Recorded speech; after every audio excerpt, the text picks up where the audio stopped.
The buzz of conversation filled the cozy little restaurant, a place tucked away in the corner of Carmel by the sea. The ocean breeze wafted in through the open windows, carrying with it the scent of saltwater and fresh pine. It was one of those spots that had a charm about it: warm wooden booths, handwritten specials on a chalkboard, and a friendly hum of energy that made everyone feel at home. For the most part, the staff worked like a well-oiled machine, each member handling their tasks with precision and ease. Well, most of them anyway. Emily was new to the restaurant, a spirited waitress with bright eyes and a quick tongue. She was still finding her rhythm. She had recently moved to the area, chasing a fresh start, and though she wasn't overly passionate about waiting tables, the job paid the bills. Emily had a reputation for being direct, sometimes a little too much so. She'd always believed honesty was the best policy, even if it ruffled a few feathers, and tonight, it seemed, was no different. The dinner rush had come and gone, leaving behind a handful of lingering patrons nursing glasses of wine or picking at desserts. Emily was in the middle of wiping down a table when she noticed an older man quietly sitting at one of the booths near the back. He wasn't flashy or demanding, just another diner blending into the evening. His weathered face carried the lines of experience, and his piercing eyes seemed to take in every detail of the room. Dressed in a simple jacket, he didn't look like someone who was trying to draw attention, but there was something about him that stood out, something Emily couldn't quite put her finger on. As she approached his table, balancing a pitcher of water in one hand, her inner monologue kicked in. Asterisk great, another late-night customer who's going to keep us here longer, asterisk. She forced a polite smile, the kind you give when you're trying to mask impatience. Need a refill? She asked, her tone clipped, already anticipating a drawn-out exchange. The man glanced up, his expression calm but thoughtful. Sure, thanks, he said simply, sliding his glass closer. His voice was deep and steady, carrying the weight of someone who'd seen a lot in life. Emily nodded and poured the water, her eyes flicking to his empty plate. Anything else I can get you? Or are we wrapping it up for the night? There was an edge to her voice that hinted she'd prefer the latter. The man raised an eyebrow, a faint smile tugging at the corner of his lips. Just the check when you get a chance. She turned to leave, but couldn't resist adding under her breath. Finally. The word wasn't loud, but it was loud enough. The man tilted his head slightly, as if debating whether to say something. Instead, he simply nodded and watched her walk away. Back at the counter, Emily handed the bill to her co-worker with a sigh. Some people just don't know when to call it a night, she muttered. The other waitress, Jenna, raised an eyebrow. You mean the guy in the back? You know who that is, right? Emily shrugged. Should I? Jenna leaned in, her voice dropping to a whisper. That's Clint Eastwood. Emily blinked, processing the name. Clint Eastwood, like the actor, director. Jenna nodded fervently. Yeah, and the owner of this restaurant. The weight of the revelation hit Emily like a freight train. Her face flushed as she glanced over her shoulder at the man, who was now calmly tucking his wallet back into his pocket. He caught her eye for a brief moment, his expression unreadable, before standing up to leave. Emily's heart raced as she realized the full gravity of her mistake. Her casual dismissal, the borderline rude tone. She'd just treated Clint Eastwood, Hollywood icon, and her boss like an inconvenience. And from the look on his face, he knew it. As he walked toward the door, Emily felt the urge to say something, anything, to fix the situation. But the words caught in her throat, and before she could muster the courage, he was gone, the door swinging shut behind him. The room seemed quieter now, the chatter of the other customers fading into the background. Emily stood frozen in place, a sinking feeling settling in her stomach. Had she just blown her chances at this job? What would he do? Fire her on the spot? Confront her in front of everyone? Or, worse yet, say nothing at all and let her stew in uncertainty? One thing was certain, this was far from over. The next morning, Emily arrived at work with a pit in her stomach. She hadn't slept much the night before, replaying the interaction with Clint Eastwood over and over in her mind. She'd Googled him late into the night, reading about his career, his achievements, and most importantly, his connection to the restaurant. It wasn't just any restaurant. It was his restaurant, a place he'd personally invested in and frequented whenever he was in town. Emily felt like she'd been living under a rock. How could she not have known? As she walked through the front door, the usual sounds of the restaurant felt louder than usual.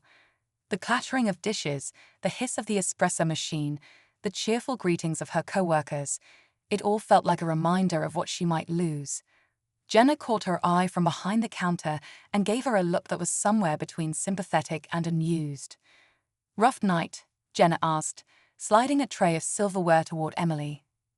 "You could say that," Emily muttered, tying her apron around her waist. "Do you think he's going to say something? Or, fire me?" Jenna shrugged. "Honestly, hard to tell. He's not the kind of guy who blows up, but that doesn't mean he's not paying attention." Emily's nerves only grew as the morning went on. Every time the door opened, she half expected to see Clint Eastwood walk in, ready to deliver some kind of verdict. But as the hours ticked by, there was no sign of him. Just the usual mix of tourists, locals, and regulars filling the booths and tables. By the afternoon, Emily had started to let herself relax, at least a little. She was in the middle of taking an order when she saw him. Clint Eastwood walked in, his presence as understated yet commanding as it had been the night before. This time, he wasn't alone. A small group of people followed behind him, laughing and chatting as they made their way to a table in the center of the room. Emily's heart dropped. She tried to focus on the customer in front of her, but her hands felt clumsy, and her voice wavered as she read back the order. When she finally made her way to the kitchen to drop off the ticket, Jenna intercepted her. "He's back," Jenna said, unnecessarily pointing out what Emily already knew. "And he's with some pretty important-looking people." Emily peeked through the kitchen door, watching as Clint sat at the head of the table.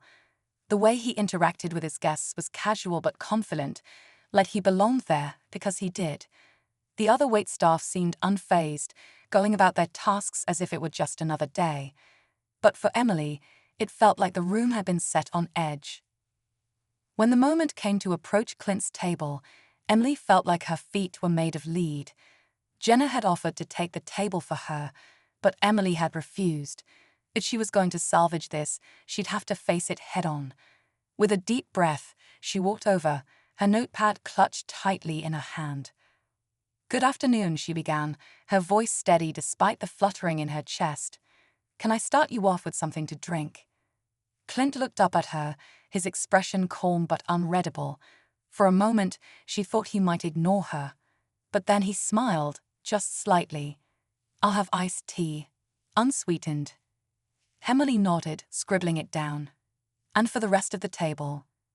As the others placed their orders, Emily couldn't shake the feeling that Clint was watching her, not in a harsh or judgmental way, but with a quiet curiosity. She moved quickly, her professionalism on full display, determined to show that she could handle this. When she brought the drinks to the table, Clint caught her eye. "You're new here, aren't you?" he asked, his tone conversational. Emily hesitated, her cheeks warming. "Yes, sir. Just started a few weeks ago." "Emily, right?" She blinked, surprised that he knew her name.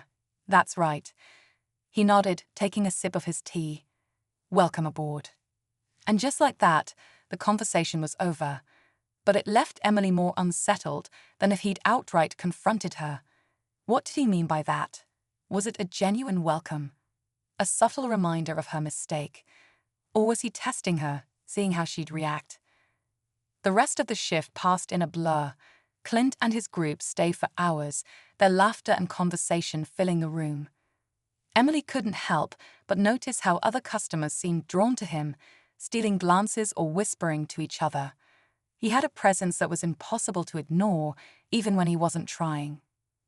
As they finally prepared to leave, Clint stood up and approached the counter where Emily was finishing up some receipts. He placed a hand on the counter, his gaze steady. "Emily," he said, his voice low but kind. "You're doing a good job. Just remember, every customer matters. even the ones who come in late. The words weren't harsh, but they carried weight. Emily nodded, her throat tight.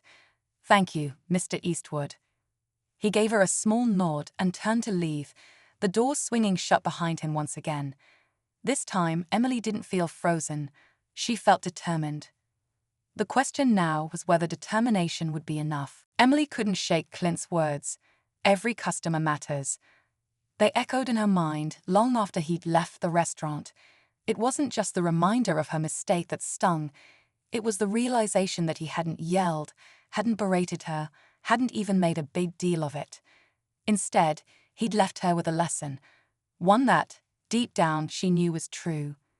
The next few days at work, Emily tried to prove to herself, and maybe in some small way to Clint, that she'd taken his advice to heart. She greeted every customer with genuine warmth, even when she was tired. She paid attention to the details, making sure every table felt cared for. Slowly, she started to find a rhythm, and with it, a new sense of pride in her job.